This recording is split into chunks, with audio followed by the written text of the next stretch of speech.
Sekarang ni perkataan depression tu ataupun perkataan anxiety digunakan dengan secara berleluasa. Jadi it becomes a trend. I'm depressed. I have mental health. Jadi sebagai seorang expert ni kan ataupun yang the one that is attending to the matter, kita tak tahu who is actually the one in need of urgent help because everybody is using the word depression.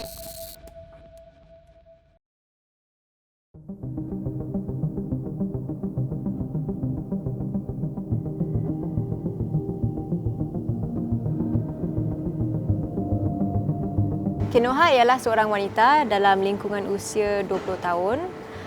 Dia mengidap penyakit kemurungan dan gangguan emosi atau mood disorder. I was around 13. I got the diagnosis done because my school nurse was quite worried. I had some things going on at home and they noticed that my performance at school was dipping. So they referred me to an art therapist and I got an official diagnosis through that. What kind of stresses did you experience, or what sort of triggered maybe the stress or the symptoms? My mother had an illness. She was diagnosed around that time and her illness led me to sort of become the mum for my younger siblings. At the same time I was studying, cooking, cleaning, so I had taken over her role and was still trying to do my role. So that was the big thing that happened at that time. I was very tired. Often I was sad for no particular reason. Like my mood and my feelings never matched the situation, which was quite annoying when you're supposed to be having a great day or having a good I guess outing or watching a movie with your friends or something like that, but I was feeling sad or stressed or anxious or all of them at once. My sleeping, that was something that changed.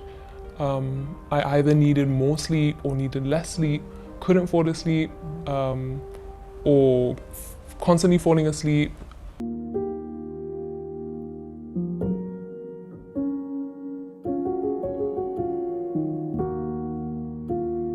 Punca kalau kita nak cari sebab dia memang banyak lah kan.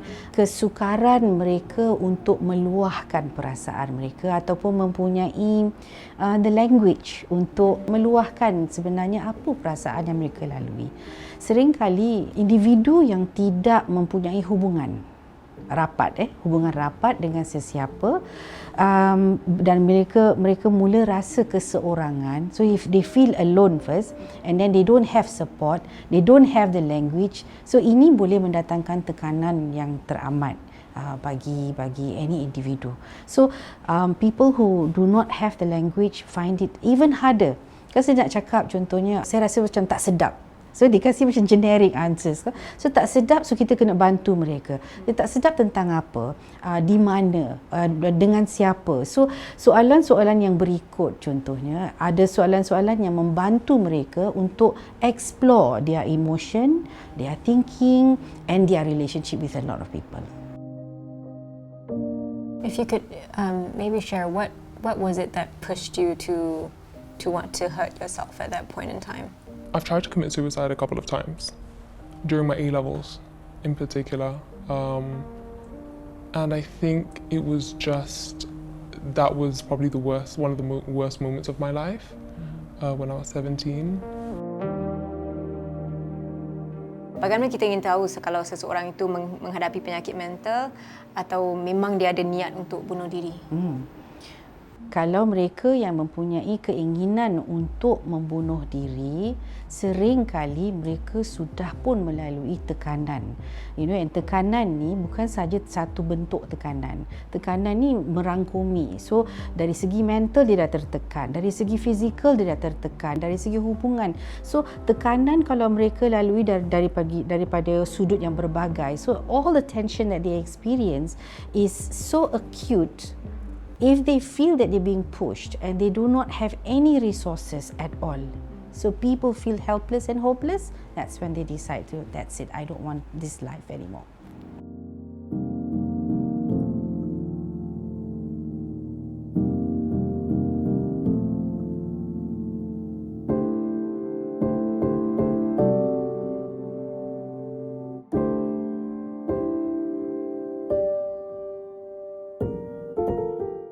Ustazah boleh terangkan dalam Islam, kenapa kita tak boleh bunuh diri? Mungkin Ustazah tanyakan balik soalan ni kat Farisha. Why do you think we are not allowed to do it? No, really, just an honest conversation. Sebab agama ada pendirian agama, tapi sebagai seorang teman kan, kenapa bagi Farisha kita tak boleh bunuh diri? Just your normal thoughts. Because semua yang sudah dituliskan. So kalau kita bunuh diri, it's like it's going against what has been planned for us. Yeah. Kehidupan ni ataupun kita individu, seseorang individu yang telah diletakkan dalam dunia ni, ia adalah sesuatu amanah daripada Tuhan kan. Allah dah letakkan badan you untuk you, your eyes for you, your hands for you, your mind for you. So Allah dah aturkan segalanya, exactly what you said, Allah dah aturkan segalanya in a way that everything's meant to be. Okay, for you, how you hold your hand, how we sit, how I look at you with my eyes, how I think. So Allah dah exclusively gifted, ia adalah sesuatu, apa ni orang kata tu, hadiah yang Allah berikan pada kita. Setiap individu tu Allah plan cantik-cantik kan. Dalam Quran Allah mengatakan yang I created man in the best of forms compared to other creations. So mungkin kan sebagai seorang individu kita lupa how special we are compared to other creations. Ada lagi makhluk-makhluk ciptaan Allah yang lain, tapi kita, kalau kita dah drown, tenggelam dengan masalah-masalah, kita rasa macam there's no space for me at all in this earth. So kalau saya nak jawab soalan tadi, kenapa dalam Islam tak boleh bunuh diri? Kerana Allah He did so much to put us here, and we just like, okay, I'm done. You know, masa you baca kan dalam ayat Quran tu, kisah bagaimana Allah ciptakan Nabi Adam. The very first time we were created, there was so much effort that was put into it. So we were really designed for a very special cause. And it took so much effort by Allah SWT to just like, you know what, I want them to live. I want Nabi Adam to live. I want my people to live. I want my servants to live. So if we belajar dengan cara mendalam kenapa Allah ciptakan kita from the very beginning, we would fall in love with living over and over again. Tapi mungkin masa tu kita tak tahu kan macam mana. It's not more of halal haram. It's not more of like neraka, syurga. Because kadang-kadang kalau kita menggunakan paksaan agama, people will just be more distant from the agama. Jadi bagi ustazah lebih gemar menggunakan elemen-elemen rahmah, elemen-elemen sayang. See, Allah sayang you sebab tu Allah ciptakan you. Banyak lagi. Kenapa Allah pilih you? Kenapa nak mak you pilih nama you macam tu? Kenapa Allah pilihkan mata you macam tu? So kalau kita lihat, kalau kita mendekati dengan lebih dekat cara ataupun proses bagaimana Allah ciptakan Nabi Adam, mungkin we will fall in love with life and living all over again. Ustazah, dia masuk syurga tak? Ataupun dia straight go to neraka sebab dia dah bunuh diri. It's not the time where we play God. Masa tu kita tak boleh confirmkan, kita tak boleh macam okay, yes, confirm, commit suicide je neraka. That's not our place. Itu bukan our role, our responsibility. We have no right, tak ada hak apapun untuk menghukum sama ada mereka tu masuk ke syurga ataupun masuk neraka. Malah it's very important for us to affirm the family or the friends to say that insyaAllah Allah's mercy is far greater beyond anything. Was there ever a point where you actively asked for help? I was very willing because I wanted to not be in that situation and try anything and everything. I want to say internet, but I want to say no to the internet as well. If you Google anything, you're going to get the worst case scenario or something horrible, so that could make the situation worse. Books as well, I've tried books, but then it's very difficult to just read a book and go 10 steps to live a happier life, because it's not tailored for you. I think seeing someone is probably for me the best because it's something that is specifically for me, because we're all different, and it's not one size fits all. I find compartmentalizing very helpful. You may be feeling a lot of emotions at once, and I don't think it's possible to experience everything at once, especially if it's negative all the time, every day, in every circumstance. I mean, I can only speak from my own experience. What I would do, what I do every day is, what is my situation right now? That is how I'm going to feel. If I'm feeling very sad and I have to go to work, I put it into a box and I deal with it in a different way. I either deal with it after work hours because that's just reality, or I make sure that I'm taking extra care of myself, and that looks different for everyone. So anyone who's depressed is usually you do not have the capacity ataupun the peluang untuk luahkan apa yang you rasakan. So bila ruang untuk meluahkan perasaan tersebut diadakan, ini membenarkan mereka untuk rasa lega dan mereka boleh define what exactly is the problem. When they say they are depressed, maknanya they don't have the language, they are stuck in it, they don't see tomorrow. What a depressed person is struggling with is they just want to end it. They want to end the pain. They want to end the sadness.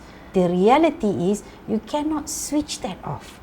We have to learn how to live with the sadness. We have to learn how to be with the sadness.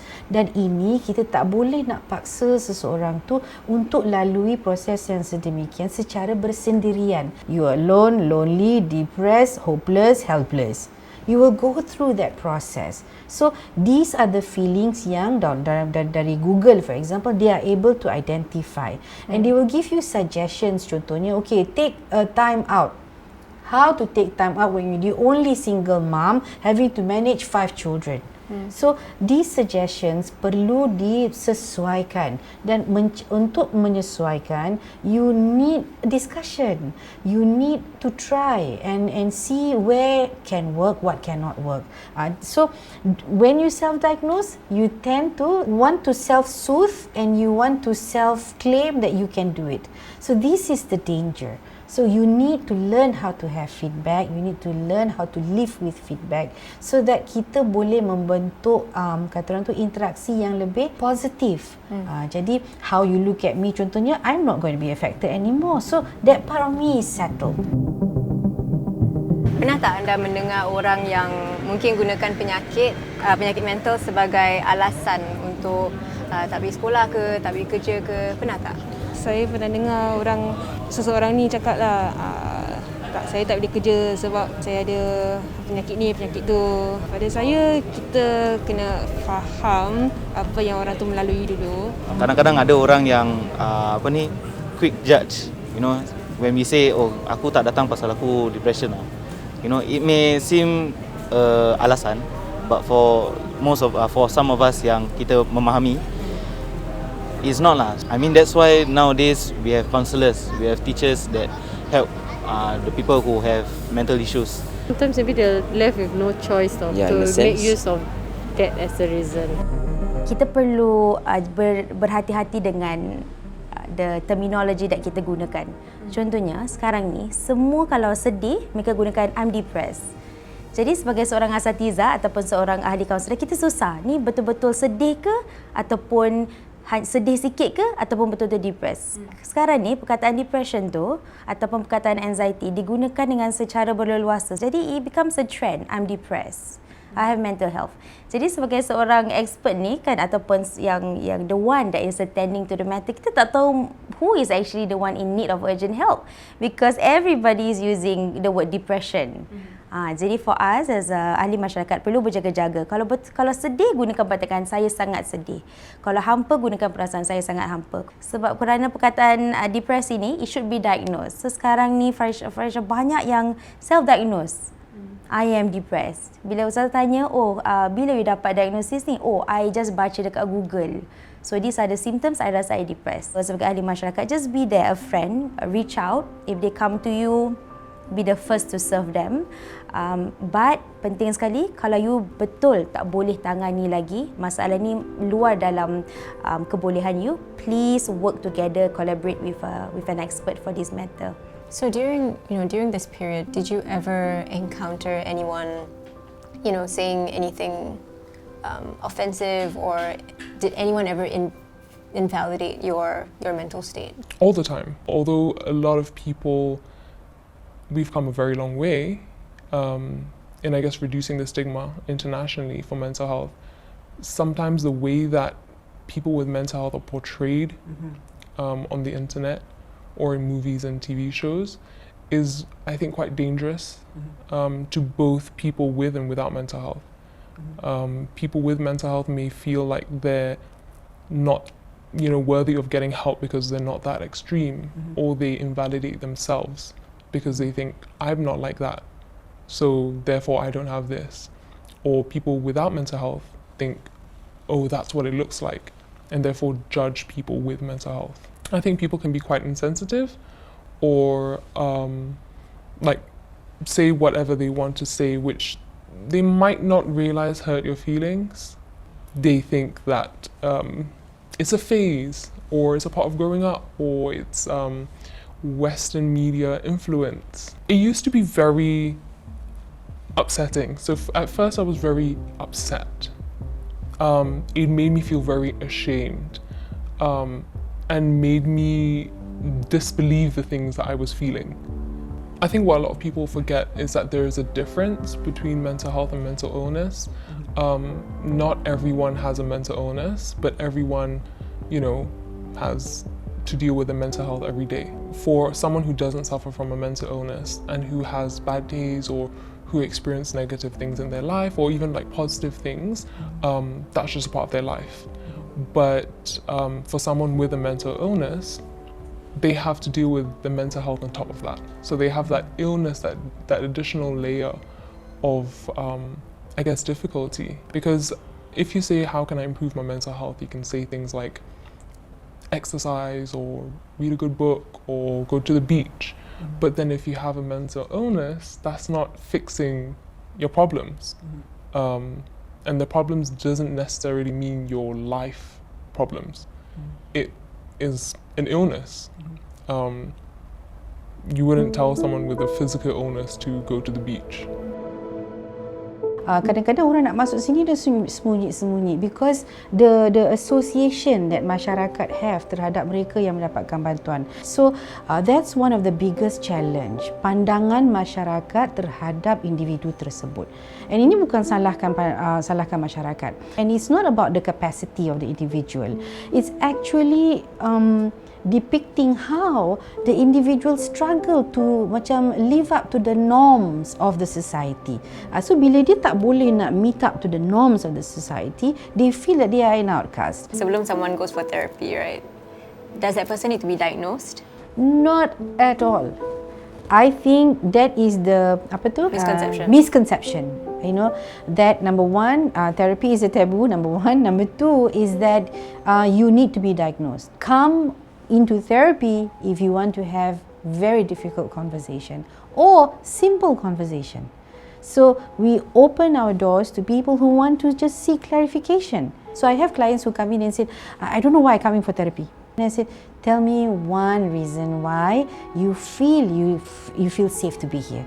And then they start talking. Oh, I feel safe being here because I cannot talk about kerja. I cannot talk about dengan pasangan, for example. Because nanti kalau I cakap dengan suami become very stressful. So literally people tak ada ruang untuk merasakan mereka tu boleh luahkan apa yang mereka rasakan dan apa yang mereka fikirkan. So therapy is not for problem solving. Sometimes it is an opportunity for us to just broaden our mind, our context to things. What was the treatment that you went through? Did you take any medications? So my practitioner very much did not want me to just take a pill, because they don't believe, and I don't believe, that you can just take a pill and everything is going to be fine. That's not how anything works. So it was sort of a mixture of talk therapy. When you can't change circumstances in your life and you can't change the makeup of your brain, you've got to try everything else. So exercise, cooking, eating better, taking supplements, like there are so many things out there that people can try, which I think they should do before turning to medication. Not saying that medication is not what you should do, because I after many years I did go on medication, and that was probably the best thing for me. I do not regret it one bit. how do I accompany? How do I accompany you and how do I accompany your illness to get the necessary treatment? Kerana kita tak nak diagnosis tu meninggalkan kesan dan juga label berpanjangan. When we talk about label yang berpanjangan, this is because when someone is diagnosed, most of the time they are put on medication. Dan kesan memakan ubat-ubatan psikotik is very intense to the individual. Untuk menyesuaikan ubat-ubatan psikotik, for example, you need professional intervention. Tak boleh suka-suka, hari ni makan ubat ni rasa macam tenang. Lepas tu dah tenang terus rasa terus mood terus low. And then when the mood is low, you don't know how to get up, you makan another ubat. So it's very challenging. Jadi ini akan ada kesan kepada keluarga juga, so family don't know how to, dia kata makan ubat supposed to be okay, kenapa tak okay pula? So that confusion combined with no language to describe apa yang mereka lalui, it becomes it strains relationship dalam rumah tangga. This is the kata orang tu, the long term effect of one diagnosis. Boleh tak seseorang tu sembuh dari penyakit mental? I just want to say, it's easier for me to say than what you're going through. I just want to say what you're going through is so true and it's so real. No one will know what you are going through. Neither do I. But I am wanting to just say, I will want to sit next to you and hear what you have to say, hear what you're going through, where are the pains, where is the struggle, where can your first or next step take you. And if that next step means you want me to hold your hand, that's what we need to do as a community. Setiap insan, setiap individu punya kemahiran dan kebolehan untuk mempelajari how to cope with things.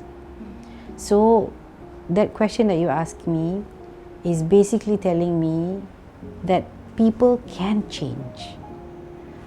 Perubahan dan kata orang tu sembuh, nak cari kesembuhan requires you and I to learn how to deal with it. So kalau kita mempunyai sikap ataupun pendekatan yang kita boleh mempelajari sesuatu, then there can be cure lah. So take for example Noha contohnya, when she came, firstly she is not even able to sleep, tak boleh nak keluar bekerja, a lot of things, and family interaction is just very bad contohnya, but after she has learned who she is, how she can language her pain, give her permission pun contohnya to sit with sadness, to sit with not having direction. These allowed her to learn that she can have a different side of Noha. So Noha started off with needing medication all the time. I don't know, maybe it's 4 years now. 4 years down the road, she don't need any more medication. She is gainfully employed. She is able to, ada perbincangan dengan keluarga. Tak bererti tak ada pergaduhan ataupun pertelingkahan dalam keluarga. Ada. Tekanan yang dilalui, now she is able to see it, name it, label it, learn to disassociate herself. So, in your opinion, how do you think the community can identify someone who is, facing mental struggles or who might be suicidal or have suicidal thoughts?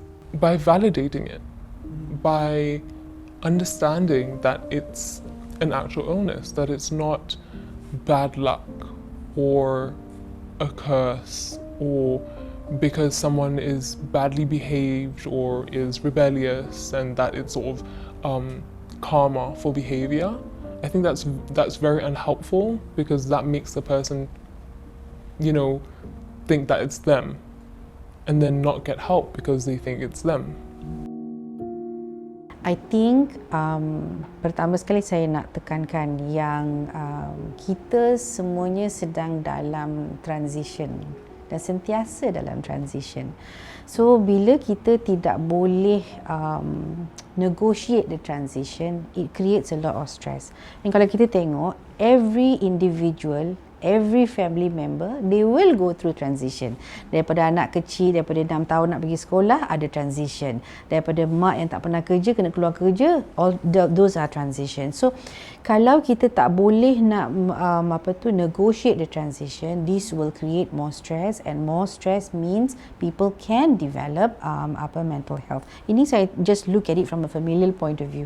Kalau kita tengok dari sudut masyarakat contohnya, just look at the pandemic, kita akan melalui berbagai-bagai perubahan. So kalau kita tak boleh nak again negotiate all these changes, the chances of us actually experiencing mental health or mental stress is very high, which is very important. That's why kalau you tengok statistics from SOS, for example, children as young as 9, and I think 2 have actually taken their lives away, not because of the familial stress, but stress in school, kena bully dan sebagainya. So dalam keadaan yang sedemikian, I think sebagai masyarakat secara amnya, we need to take issue mental health ni ataupun mental wellness as our priority. We all want people to know that we all can make it in life. But in reality, we struggle. Ini belum masuk lagi tentang isu social media. Apa orang cakap kat social media has an effect on individual. So we cannot run away from the stress. And there's various kind. So I think mental health needs to be given a priority kerana I'm concerned about our future generation. The future generation will have to bear ataupun carry the burden or the struggle of the older generation, and and I know that there will be a bulk or a huge amount or large amount of old folks later on. When is it, 2025 or something kan? So di situ akan ada banyak tekanan. Because you be thinking about macam mana nak jaga orang tua, macam mana nak kendalikan, how do I balance caring for an elderly and my need for achievement contohnya. So mencari keseimbangan can be a challenge. I'm not saying it's impossible. So kalau kita tahu where we are, what's our strength, apa yang kita perlukan untuk menenangkan diri kita, these are very, very important conversations that we need to have as a community.